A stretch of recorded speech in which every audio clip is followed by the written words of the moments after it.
Então, partindo neste texto de Eclesiastes, capítulo 12, aonde lemos a partir do verso de número 1, devemos primeiro entender que, segundo a tradição judaica, Salomão escreveu na sua juventude o livro de Cantares. Na sua meia-idade escreveu o livro de Provérbios. E segundo a tradição judaica, ele escreveu Eclesiastes na sua velhice.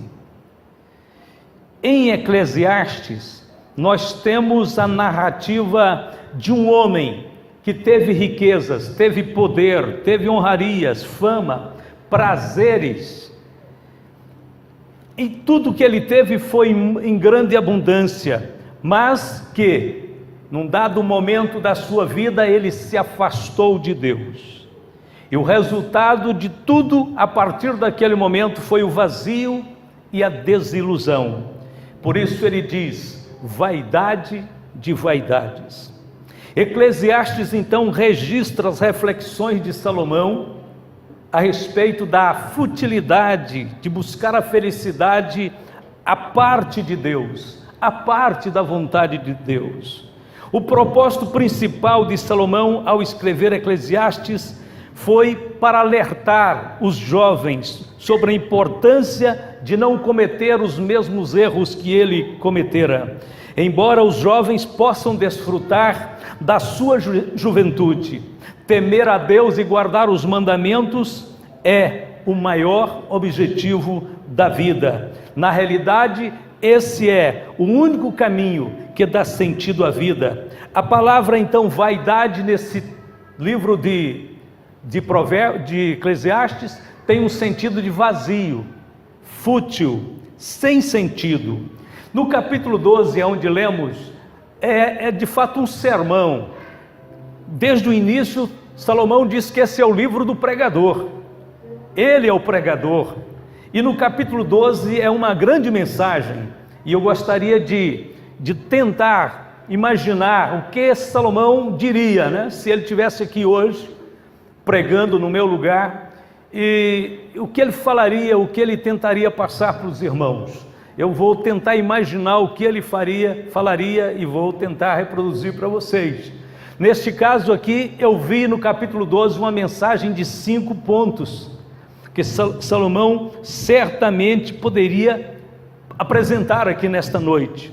E o primeiro ponto da mensagem de Salomão é sobre a memória de Deus. Quando ele diz, lembra-te do teu Criador. Algo que deve acontecer o mais cedo possível na vida de um ser humano é a lembrança de que há um Criador. Esta lembrança de que há um Criador de todas as coisas foge exatamente à regra e ao conceito do ateísmo. Na realidade, o ateísmo é completamente uma coisa anormal, uma anomalia diante dos olhos daquele que fez todas as coisas com tanta sabedoria, com tanta grandeza, e agora apresenta tudo isso diante do homem, e o homem olha para tudo isso e sabe que não pode vir do ocaso e diz, não há Deus. Por isso a Bíblia diz assim, diz o nécio no seu coração, não há Deus.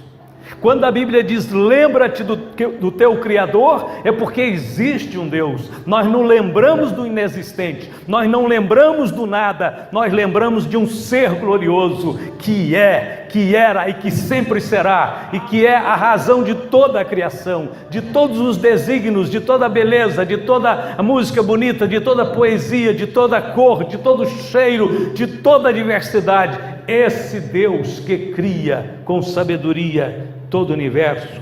Lembra-te do teu Criador nos dias da tua mocidade. Esta é uma atitude que deve começar cedo. Por isso a Bíblia diz, instrui o menino no caminho em que deve andar, e até quando envelhecer não se desviará dele. Aqui entra um fator importante, que é a participação dos pais na educação dos filhos, no sentido de encaminhar os filhos a uma concepção, a uma ideia, a uma compreensão de que há um Deus Todo-Poderoso. Para as criancinhas pequenas, nós chamamos eles do Papai do Céu. Para aqueles que já estão na adolescência, nós apresentamos Jesus como o maior herói de todos os tempos e o vencedor de todas as batalhas. Para aquele ancião sofrido, Jesus é o bom pastor que cuida das suas ovelhas. Nós apresentamos para os nossos filhos Deus logo no princípio. E sabe, irmãos, os pais têm que realmente ter um cuidado especial de fazer isto, porque quanto mais cedo os seus filhos tiverem uma concepção da grandeza, do poder, do amor de Deus, mais seguro eles estarão para enfrentar a vida que está pela frente, para tomar as decisões corretas, para ter um caráter firmado em cima de uma revelação de um Deus que tudo pode, um Deus que vê, um Deus que orienta, um Deus que instrui. Porém, nós sabemos que alguém pode dizer, mas como um ser humano nasce, bem criança ainda, pode ter uma concepção de algo tão extraordinário, tão elevado como Deus? Pois eu digo para você que não é difícil para nenhuma criança, não é difícil para as crianças assimilarem a realidade do Criador. Você sabia? Quando Deus criou-nos, Ele colocou no nosso espírito, na nossa alma, Ele plasmou uma imagem, algo profundo ali dentro de nós, dele próprio. Nós refletimos a imagem de Deus. E esta marca d'água, essa marca profunda de Deus no nosso espírito, quando você começa a falar para uma criancinha de 2 anos, ou até menos, que há um papai no céu, de alguma maneira milagrosa, aquele ser humano tão pequenino ainda, começa já a ter o seu espírito elevado para a presença, para uma comunhão com Deus. Não é difícil falar e encaminhar os filhos a Deus, fazer eles lembrarem de Deus. Não é difícil, é fácil demais. As crianças são crédulas, elas creem sem duvidar, elas confiam sem questionar, elas aceitam a realidade de Deus de forma tranquila, passiva, suave, bem-vinda. A Bíblia diz que nós fomos criados por Deus, e fomos criados por Deus e para Deus. Tudo que está em nosso viver, tudo que norteia a nossa vida, aponta para Deus. Quando um homem segue em direção contrária, ele perde o norte da vida dele e o sentido da sua existência. Essa é a razão das pessoas perturbadas, vazias, cheias de tédio, de revolta, que estão pelo mundo afora. Por quê? Porque elas insistiram em traçar um caminho ignorando Deus, deixando Deus de lado. Como criar nos filhos a memória de Deus? Falando em casa a respeito de Deus, comentando as histórias bíblicas com os filhos, trazendo-os à igreja para que eles percebam que é assim que se adora a Deus, é assim que se canta a Deus, é assim que se exercita a fé em Deus. Eles aprendem com o nosso exemplo, com a nossa fé, com a nossa dedicação, não deixando-os em casa. Imagine, no pleno domingo de manhã, uma família levanta, acorda e todo mundo ocioso dentro de casa, e ninguém vem para a escola dominical. Os filhos estão crescendo, os filhos tem um de 2 anos, tem um de 3 anos e meio, tem um de 5 anos, mas nenhum deles vem para a escola dominical. Pais, tome uma posição. Mães, tome uma posição. Vocês são guardiões de uma vida eterna. Vocês têm que fazer o mínimo para ajudar os seus filhos, pelo menos vindo à igreja e trazendo-os com você. Não é mandando eles vir, não, é vindo e trazendo eles com você. Lembra-te do teu Criador. A melhor época para lembrar do Criador, embora se pode lembrar dele em qualquer época, que Deus é misericordioso, mas a melhor época para se lembrar do Criador não é na velhice, não, é na infância. É na infância que se lembra de Deus logo, inicialmente. Como criar nos filhos a memória de Deus? O próprio Salomão disse em Eclesiastes 11:6: pela manhã semeia a tua semente, e à tarde não retires a tua mão, porque tu não sabes qual prosperará, se esta, se aquela, ou se ambas igualmente serão boas. Você entende isso aqui? Pela manhã semeia a tua semente, e também à tarde. Semear a semente é falar a palavra de Deus. Você fala a palavra de Deus de manhã, os filhos ouvem, fala à tarde, eles ouvem, fala no outro dia, fala depois, fala outra vez. Você não sabe qual daquelas palavras vão criar uma fé robusta naquela criança. Se é todas, se é algumas, ou se é uma especial que Deus vai te dirigir num dia para falar. O importante é que você tem que semear todos os dias. Você tem que semear todas as manhãs, você tem que semear toda a tarde. Insista, fale, não te cales, planta a boa semente no coração dos pequeninos que Deus te deu. O segundo ponto da pregação do pregador de Eclesiastes, ele destaca a fragilidade humana. Salomão usa uma linguagem figurada para descrever a fragilidade do ser humano diante do envelhecimento e da morte. A partir do verso de número 2 do capítulo que lemos, mas eu vou reler o capítulo 1, preste atenção, porque aí a gente já vai com as explicações. Olha como ele ilustra, como ele explica como a vida humana é frágil, passa rápido. Ele diz assim: lembra-te também do teu Criador nos dias da tua mocidade, antes que venham os maus dias e cheguem os anos em que dirás, não tenho neles prazer neles. Antes que se escureçam o sol e a luz e a lua e as estrelas, e tornem a vir as nuvens depois da chuva. Esta primeira palavra, ele está falando das adversidades da vida. Ele compara a noite, o dia, ele compara estas sequências diferentes de coisas com diversidades. Ele usa uma linguagem figurada para falar das adversidades da vida.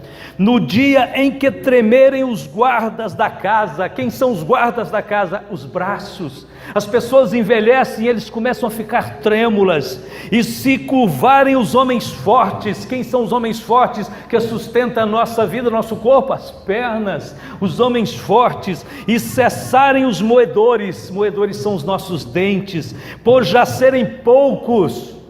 Eles vão caindo, eles amolecem, eles caem. E se escurecerem os que olham pelas janelas, os olhos. E as portas da rua, os ouvidos, se fecharem quando for baixo o ruído da moedura. Ele está dizendo o seguinte: com o tempo a velhice vem, a gente perde um pouco da audição, os olhos escurecem. Interessante, à medida que eu envelheço, tem hora que eu quero ligar a luz 2 vezes, porque eu ligo uma vez, não deu ainda para ler. As pessoas geralmente reclamam o seguinte, que a luz está fraca, mas não é a luz aqui que está fraca, é dos olhos, porque vai ficando fraca mesmo. Por isso tem dia que a luz está ligada, eu quero ligar de novo, porque eu disse: parece que não está tão claro aqui, o que está acontecendo? E eu me espanto de tocar no interruptor e já está ligado. É verdade, é assim que acontece. A gente custa admitir, que precisa de óculos, mas a velhice está chegando, não tem jeito. Ou usa, ou você não vai conseguir ver, ou você não vai conseguir enxergar. E às vezes eu vejo irmãos aqui, eles falam assim: não, eu enxergo muito bem, eu só não consigo ler essa letrinha aqui, mas de longe eu vejo muito bem. Ele acha que vê, Na verdade a gente acha que vê. O dia que você põe um óculos, que você vê realmente direito, você fala: eu estava cego e não sabia, e pensei que estava enxergando. Quase todo mundo tem essa experiência, porque a velhice faz com que os olhos, faz com que como ele disse aqui o pregador, que a pessoa vai ficando com as janelas embaçadas. E ele continua dizendo: e nos levantarmos a voz das aves. Ora, que época que quando você tinha 15, 20 anos, 25 anos, quem era de nós que acordávamos com o barulho dos pássaros voando na manhãzinha do dia, 5 horas da manhã. Lá perto de casa tem uns pés de cocos e tem um pé também de jatobá. Então tem um enxame muito grande, muito grande de pássaros, de papagaio, de periquito, não sei. Eu sei que eles chegam aos milhares ali. E há poucos anos atrás eles podiam derrubar a casa que eu ficava dormindo do mesmo jeito. Agora às 5 horas da manhã o galo me acorda, o passarinho me acorda, tudo nos acorda. Sabe por quê, irmãos? É porque quando a velhice chega, o sono fica menor.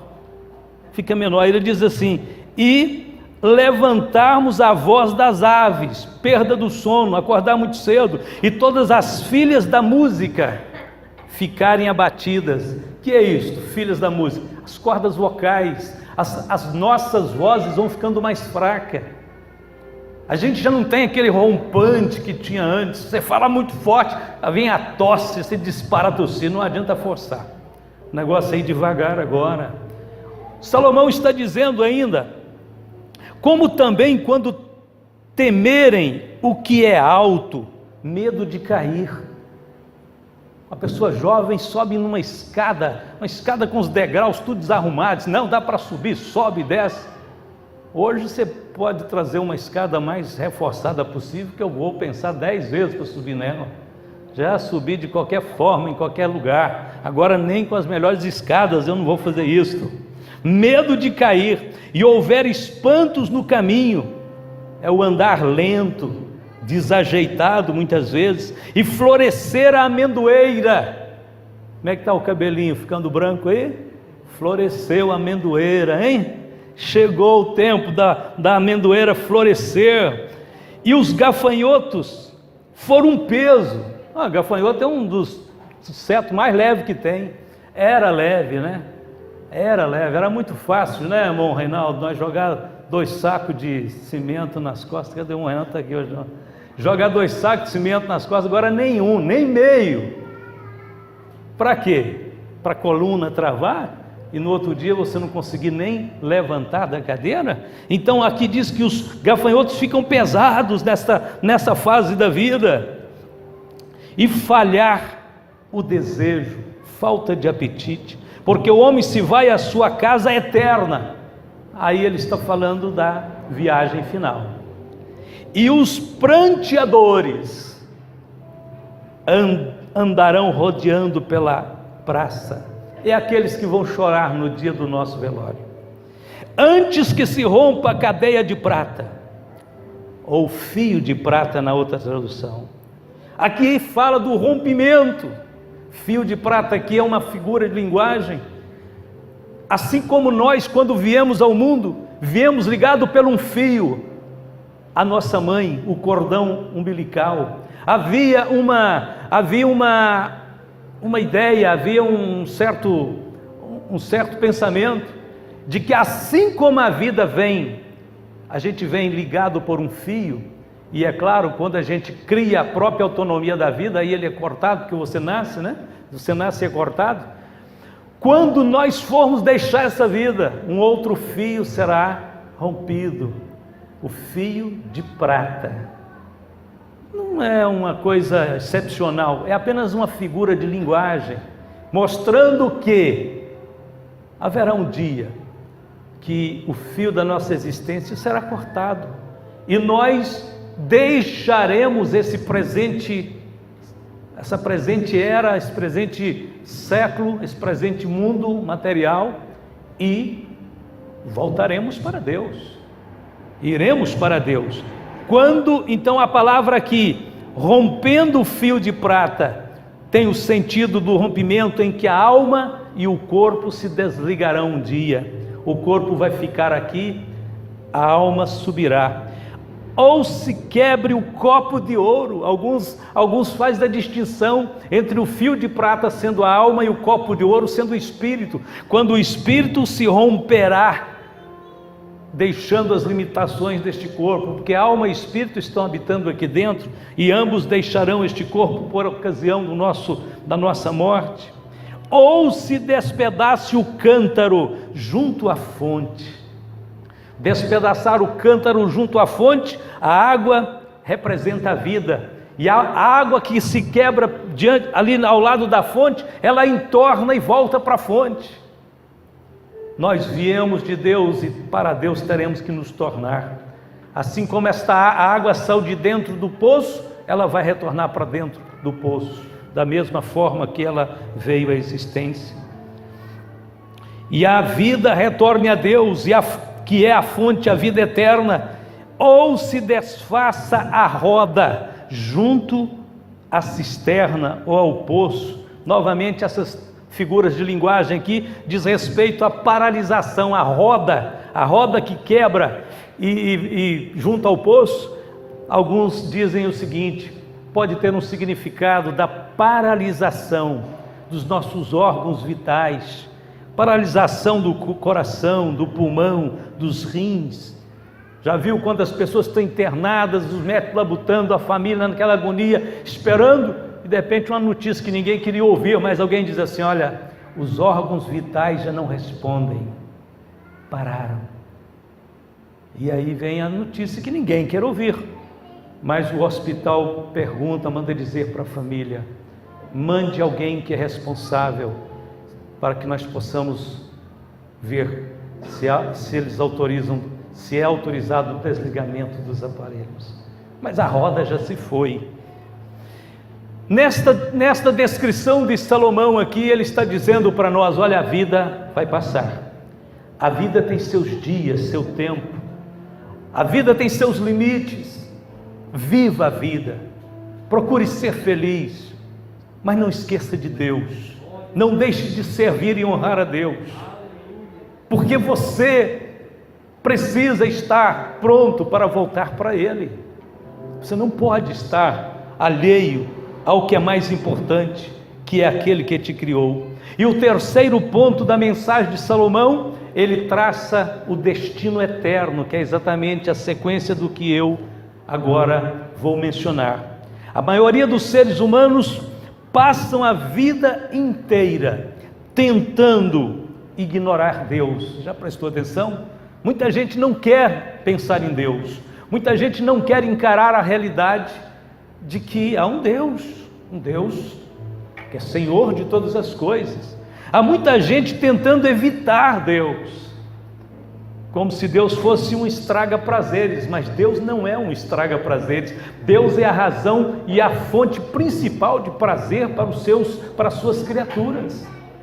O homem distancia tanto de Deus que ele perde essa concepção, e ele começa a buscar em outras fontes. A Bíblia diz que toda fonte fora de Deus é uma cisterna rota que não retém as águas. Só Deus é um manancial de águas vivas, e essa fuga de Deus é inútil. Eu digo que ela é inútil, por quê? Porque no final da nossa caminhada nós teremos que encontrá-lo. Você pode esguiar de um pregador, você pode fugir de uma igreja, você pode correr de um irmão, mas você terá que encontrar Deus um dia. Ele está lá no final da caminhada, Ele está lá esperando a gente. E o pó volte para a terra como era, e o espírito volte a Deus que o deu. Vaidade de vaidades, diz o pregador, tudo é vaidade. O profeta Amós profetizou, dizendo: prepara-te, ó Israel, para te encontrares com teu Deus, porque Ele que forma os montes e cria o vento, e declara ao homem qual é o seu pensamento, o que faz da manhã trevas e pisa os altos da terra. O Senhor, o Deus dos exércitos, este é o seu nome. Amós 4,13. É para esse encontro com este Deus que devemos estar preparados, que devemos nos preocupar e nos preparar. O que passar disso é vaidade de vaidade. Se a pessoa tentar levar a vida dela tendo como centro da vida prazeres, riquezas, luxo, viagens, roupas caras, vaidade das vaidades. É por isso que quando a gente vê uma pessoa muito preocupada demais com a sua aparência, com a roupa que veste, aquela preocupação exagerada, porque acho que temos que ter uma certa preocupação mesmo, é normal, mas quando ela é exagerada nós falamos, essa pessoa é vaidosa, né? Isso é muito vaidoso, é muito vaidosa. O que passa então do normal, que é preocupar com a nossa decência, com a nossa boa apresentação, o que passar disso são coisas inúteis, desnecessárias, que não podem influir na sua felicidade, não pode determinar a sua felicidade. E é aí, pensando nisso, é que entra a necessidade, já que nós teremos que encontrar com o nosso Deus. Um dia o corpo volta para o pó, mas o homem interior, o que de fato somos, terá que voltar para Deus. Então nós temos que preocupar com esse encontro. Nós temos que preocupar e perguntar a nós mesmos: eu já estou preparado para esse encontro? Eu já sou a pessoa adequada e certa para um dia voltar para Deus? Eu vou voltar para Deus bem, ou carregado de vícios, de maus pensamentos, de projetos ruins? É assim que eu vou me encontrar com Deus? Ou eu vou encontrar com Deus fazendo o máximo que eu posso para ser o melhor filho, o melhor pai, o melhor amigo, o melhor crente? De que maneira você está se preparando para encontrar com o seu Deus? É exatamente nesse ponto que entra a necessidade de termos um encontro com Jesus. É aqui que entra a salvação. A Bíblia diz que o homem, no seu estado natural, ele está morto em delitos e pecados. E ele não pode, de maneira nenhuma, se encontrar com Deus dessa forma. Na realidade, o homem nunca está preparado para encontrar com Deus. Ele precisa de um Salvador, ele necessita de um mediador. Jesus disse que o homem precisa nascer de novo, senão ele não pode ver o reino de Deus. E somente Jesus tem o poder do novo nascimento. Você fala: como é isso, pastor? Nascer de Deus é que você nasceu de seus pais. Esse primeiro nascimento não é suficiente para você voltar para Deus, não. Você precisa de experimentar, enquanto está aqui neste mundo, a experiência do novo nascimento, que é Jesus entrando na sua vida, que é o poder de Deus te tornando filho de Deus. Você tem que experimentar a salvação de Cristo. Nós somos pecadores, estamos mortos em delitos e pecados, e não podemos fazer nada por nós mesmos. Quem está morto não pode fazer nada, e a Bíblia diz que estamos mortos por causa dos nossos pecados. Então você me diz: mas de todas as formas voltaremos para Deus? É melhor preocupar, porque a volta e o nosso encontro com Deus pode estar com os dias contados. Somente Jesus pode cancelar a dívida do nosso pecado. Paulo escreveu: porque Ele é a nossa paz, o qual de ambos os povos fez um, derribando a parede de separação que estava no meio, na sua carne, desfez a inimizade, isto é, a lei dos mandamentos, que consistia em ordenanças, para criar em si mesmo dos dois um novo homem, fazendo a paz, e pela cruz reconciliar ambos com Deus em um corpo, matando com ela as inimizades. É aí que entra o Salvador. Por que você precisa de Jesus? Porque você não está pronto para encontrar com Deus. O quarto ponto da mensagem de Salomão diz respeito aos deveres que todo homem tem de temer a Deus e guardar a sua palavra. De tudo que se tem ouvido, o fim é: teme a Deus e guarda os seus mandamentos, porque este é o dever de todo homem. O homem que teme a Deus é aquele que tem o compromisso de honrar e de seguir o que a Bíblia ensina. Onde está a palavra de Deus? Onde encontro a palavra de Deus? A palavra de Deus é a Bíblia Sagrada. Este livro aqui é o maior milagre que existe no meio dos homens. Eu não vou explicar hoje tudo que implica, tudo que está em torno da origem da Bíblia, da preservação da Bíblia. Eu não vou te explicar não, mas você pode acreditar, este livro aqui é um dos maiores milagres que a humanidade possui, e que todo mundo pode tocar nele, e que todo mundo pode desfrutar dele. É o maior milagre. Você acha que um homem, na sua sã consciência, escreveria um livro desse jeito? Mas você acha que ele teve essa inspiração nele próprio? De jeito nenhum.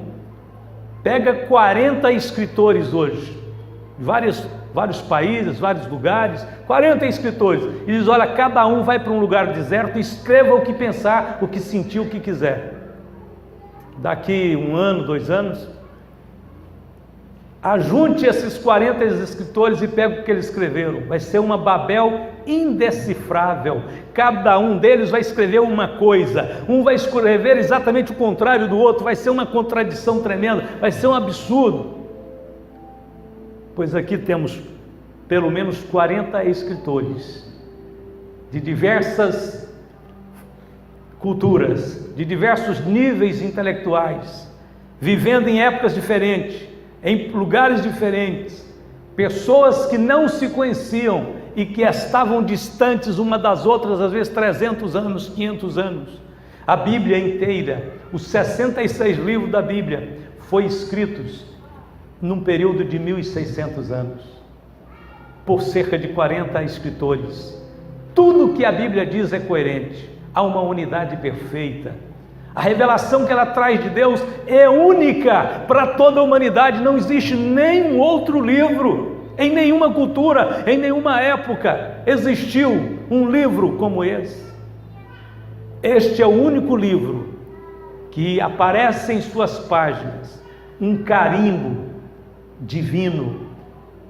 Em suas páginas está escrito 2.600 vezes: assim diz o Senhor. Quando você lê na Bíblia: a palavra de Deus veio a mim e Deus me falou, isso não é brincadeira não, é verdade. Deus estava guiando, Deus estava revelando, Deus estava dirigindo. Então nós estamos falando aqui que é dever do homem temer a Deus e observar e guardar sua palavra. É dever. O homem que teme a Deus é aquele que tem compromisso de honrar e seguir a Bíblia. Ele entende que Deus tem padrões absolutos, imutáveis, que não podem ser alterados. Meus queridos irmãos, vamos deixar uma coisa bem clara aqui: não é o Supremo Tribunal Federal que define a verdade para nós. A verdade é definida pela Bíblia. Deus não entregou essa definição a nenhuma instituição na terra, Ele mesmo a definiu para nós. Entende? Se os nossos magistrados quiserem aproximar um pouco mais de serem guardiões da verdade, eles têm que ler a Bíblia noite e dia para poder ser coerente com Deus. Porque não adianta nada eles dizerem que são guardiões de uma verdade, no caso é uma verdade, né? É uma verdade humana, é uma verdade de um país, que é a Constituição. Se eles quiserem ser guardiões da Constituição, tem que ficar lendo ela noite e dia. Mas se alguém quiser ser guardião da verdade, tem que ter comunhão com Deus, com o Espírito Santo, tem que ler a Bíblia. E nós não estamos preocupados aqui com outra coisa senão com a verdade de Deus. Jesus disse assim: santifica-os na verdade, a tua palavra é a verdade.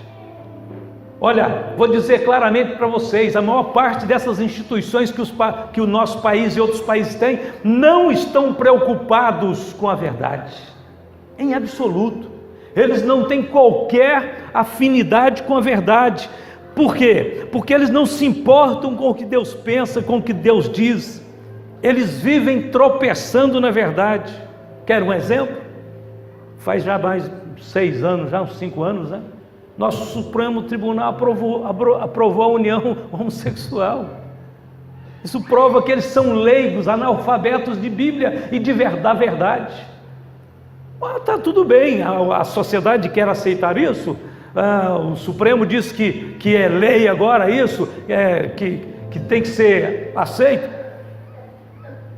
Tudo bem que aceite isso a sociedade, mas a Bíblia continua dizendo que isso é pecaminoso, que isso é horroroso, que isso é horrível, que isso é uma depravação, e não vai mudar. Não é essa lei que um grupo de juízes aprovam que muda a Bíblia. Não, Deus é imutável, né? Se eles quisessem realmente aproximar um pouco mais da verdade, eles não estariam trabalhando a todo custo para aprovar o aborto, o consumo de drogas de forma irrestrita, legalizar coisas imundas, né? Estão prestes a legalizar tantas coisas ruins. Por que que eles querem fazer isso? Porque eles não têm compromisso com Deus, com a verdade. Eles não vão buscar em Deus para saber se isso está de acordo com Deus ou não. Eles simplesmente fazem. Aliás, sobre o aborto, sobre drogas, eles só não fizeram porque existe uma forte pressão popular no Brasil. A maioria dos brasileiros, ainda que não são nascidos de novo, mas trazem laços de religião e de tradição dos pais e não aprovam, não aceitam. Eles não fizeram isso ainda porque a igreja não aceita. Precisamos saber que todos os tribunais humanos vão passar, mas a palavra de Deus permanecerá para sempre. 5, o último ponto da mensagem do pregador: a certeza do juízo. Porque Deus há de trazer a juízo toda a obra, até tudo o que está encoberto, quer seja bom, quer seja mal. Irmãos, o fato de que todos os homens um dia voltarão para Deus não implica que todos serão salvos. Deixo bem claro isso aqui. Porque tem pessoa que lê isso aqui, ele acha que voltar para Deus já está sendo uma garantia de salvação. Voltar para Deus é uma garantia de que vão ser julgados. Só isso. E Deus destinará cada um para o seu próprio lugar. Os mortos retornarão para Deus para serem julgados. Uns serão salvos, outros serão condenados.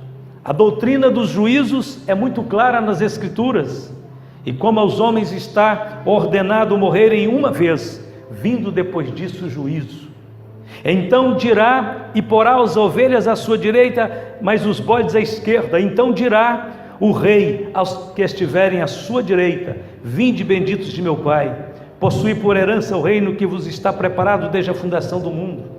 Então dirá também aos que estiverem à sua esquerda: apartai-vos de mim, malditos, para o fogo eterno, preparado para o diabo e seus anjos. É para este fim, é com este objetivo que todos voltarão para Deus. Essa é a razão porque nós precisamos mais uma vez de um mediador. Se você não tiver alguém que interceda por você, se você não tiver alguém que te justifique, alguém que pague o preço do seu pecado, você será a parte daquele grupo que vai ficar do lado esquerdo. Se você não tiver um Salvador que te livre da condenação, você será condenado.